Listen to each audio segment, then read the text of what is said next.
Bismillahirrahmanirrahim. Students, in our last lecture we have covered diversity of reptiles और हमने पढ़ा था कि reptiles को हम diapsid amniotes भी कहते हैं क्योंकि amniotic eggs का करेक्टर यहाँ से स्टार्ट हुआ है और ये diapsid है, यानी इनकी जो स्कल में जो है वो 2 परफोरेशंस आ रही होती हैं बोन में, इसलिए इनको हम डायप्सिड भी कहते हैं। अब हम रेप्टाइल्स के कैरेक्टर्स को देखते हैं। जैसे कि आप हमेशा से हर फाइलम या हर क्लास पढ़ने से पहले कुछ जनरल कैरेक्टर्स पढ़ते हैं, इसी तरह से रेप्टाइल्स के कुछ कैरेक्टर्स हैं जिनमें इनका स्कल इनका सबसे बड़ा मेन कैरेक्टर है, जो अपनी नेक के साथ, फर्स्ट नेक वर्टिब्रा के साथ एक सरफेस कंडाइल के थ्रू जुड़ा हुआ होता है। और इस कंडाइल का काम क्या है कि ये आर्टिकुलेट करती है with the first neck vertebra, ठीक है। और इससे इनका जो हेड है, जो इससे पहले आपने किसी क्लास में नहीं देखा कि ये अपने हेड को मूव कर सकते हैं, अपनी गर्दन के अलोंग उसकी मूवमेंट करा सकते हैं। सिमिलरली इनके पास रेस्पिरेशन के लिए लंग्स इवॉल्व हो गए हैं, गिल्स का बिल्कुल ख़ात्मा हो गया है। किडनीज़ हैं, किडनीज़ मेटानेफ्रिक हैं, जिनको हम आगे डिटेल में देखेंगे कि मेटानेफ्रिक किडनीज़ क्या होती हैं और क्या फंक्शन परफॉर्म करती हैं।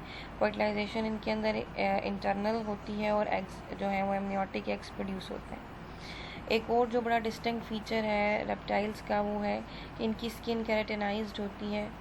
केराटिन एक प्रोटीन है और इनकी स्किन के ऊपर उसके स्केल्स बने हुए होते हैं। ये प्रोटीन जो है ये रेजिस्टेंट है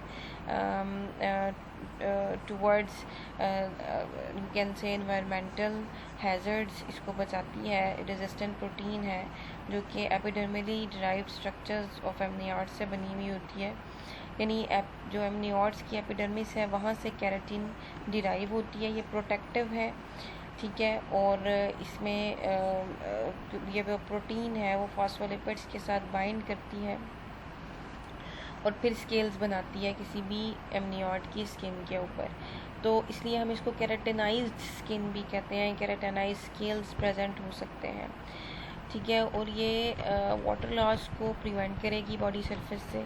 इसका मेन काम जो है वो एक शीट प्रोवाइड करना है ताकि वाटर जो है वो एनवायरनमेंट में लूज़ ना करें रेप्टाइल्स, क्योंकि अब ये एक्वेटिक तो नहीं रहे, ये टोटली जो है वो टेरेस्ट्रियल हो चुके हैं, ठीक है।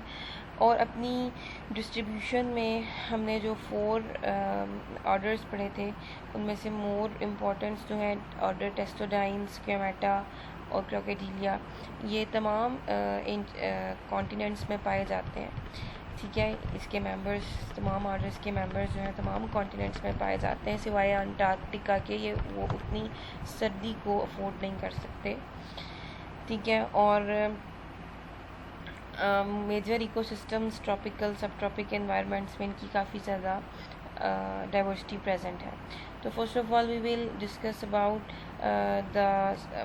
Actually we are going to have a survey of reptiles, इसके सारे ऑर्डर्स का एक जनरल सर्वे करने के बाद फिर हम इसके करेक्ट जो मेंटेनेंस फंक्शंस और रिप्रोडक्शन तक के टॉपिक्स हैं उनको कवर करेंगे।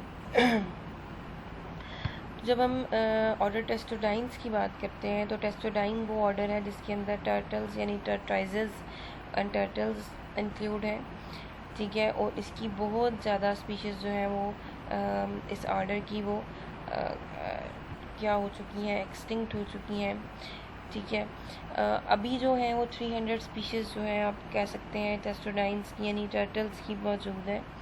और टर्टल्स का जो मेन फीचर है जो इनको बाकी रेप्टिलियन से जुदा करता है वो इनका शेल होता है, टर्टाइज और टर्टल का शेल, ठीक है।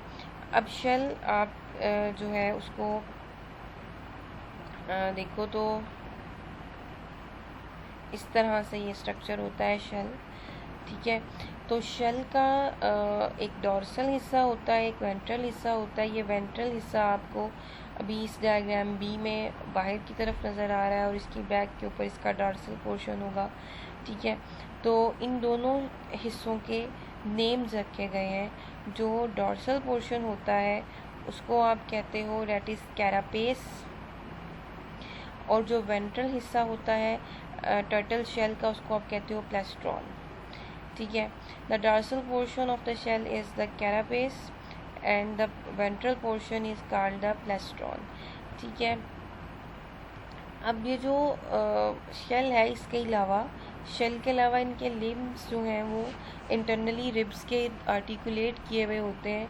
इनके पास एक कैरेटिनाइज्ड बीक है, टीथ की जगह पे बीक यूज़ करते हैं ये। ठीक है, अब जो कैरापेस है जो कि डॉर्सल पोर्शन है, इम्पॉर्टेंट क्वेश्चन भी है, डॉर्सल पोर्शन है इसका शेल का, जिसमें वर्टिब्रेट्स की फ्यूजन से ये बनता है। और जो वर्टिब्रेट्स की फ्यूजन से बनता है, रिब्स इसमें एक्सपेंडेड होते हैं।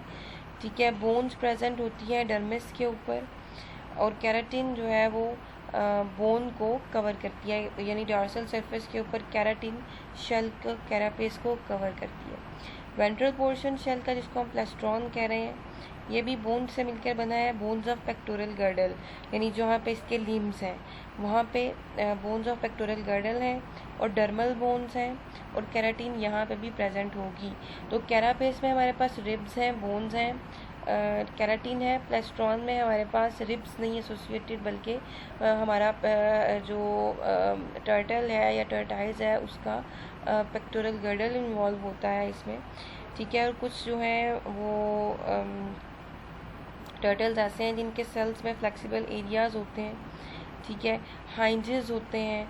ठीक है, जिससे इनका इंटीरियर और पोस्टीरियर जो एंड होता है प्लेस्ट्रॉन का, यानी नीचे से इनकी सरफेस का, वेंट्रल सरफेस का, ये अपना इंटीरियर पोस्टीरियर एंड जो है उसको ज़मीन से ऊपर भी उतार सकते हैं, थोड़ा ऊपर भी मूव कर सकते हैं, नीचे भी आ सकते हैं, वो फ्लेक्सिबल होता है। ठीक है, अब हमने कहा फ्लेक्सिबल एरियाज़ हैं, यानी शेल वैसे तो सख्त है ना, कैरेटिनाइज्ड है, लेकिन इसके अंदर फ्लेक्सिबल एरियाज़ भी हैं जहाँ से ये अपनी बॉडी को रेज या डाउन कर सकते हैं। और दूसरा, इनके अंदर हाइंजेस हैं, यानी उन हाइंजेस से क्या होता है, जो शेल है उसकी ओपनिंग होती है, और इन्होंने अपना हेड जो है वो अंदर करना होता है, तो फिर वो क्लोज हो जाते हैं, बाहर निकालना होता है, फिर वो ओपनिंग्स ओपन हो जाती हैं।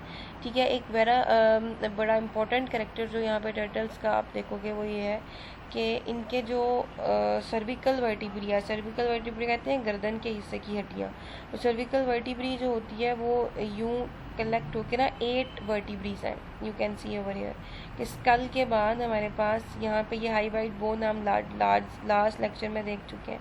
तो ये जो स्कल के बाद 8 सर्विकल वर्टिब्रीज हैं, ये जो हैं ये किस तरह से अरेंज होती हैं, in the form of an S, ये एक एस सा स्ट्रक्चर बनाती हैं, और ये फ्लेक्सिबल हैं, इसी वजह से ये अपनी गर्दन को जो टर्टल्स या टर्टाइजेस हैं वो मोड़ सकते हैं, अपने हेड को भी ये मूव करा सकते हैं। तो कैरापेस प्लेस्ट्रॉन आपको क्लियर हो गया होगा।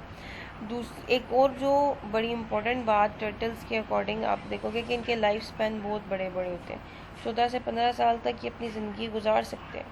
इवन टर्टल्स की मैच्योरिटी ही लाइफ के 7 to 8 ईयर्स के बाद होती है, और फिर ये 14 ईयर्स तक अपनी लाइफ को स्पेंड कर सकते हैं। और जिनके ऊपर डार्विन ने काम किया था, उन टर्टाइजेस जो कि गैलापागोस आइलैंड में थे, वो तो 100 ईयर्स तक भी ज़िंदा रह सकते थे। टर्टल्स जो है वो भी पैरासाइट्स प्रोड्यूस करते हैं। फीमेल जो है अपने हाइंड लिम्स को यूज़ करती है और नेस्ट बनाती है सॉइल के अंदर। ठीक है, जहाँ पे ये अपने एग ले करके उनको कवर करती है। 5 से 100 एग्स होते हैं, और इनकी डेवलपमेंट को, एग की डेवलपमेंट को कुछ हफ्तों से लेके पूरा 1 साल भी लग सकता है। ठीक है, और फिर ये अपने एग्स को इतना अटेंड नहीं करते। यंग जो है हैचिंग के बाद अपने पेरेंट्स से इंडिपेंडेंट ज़िंदगी गुजारते हैं।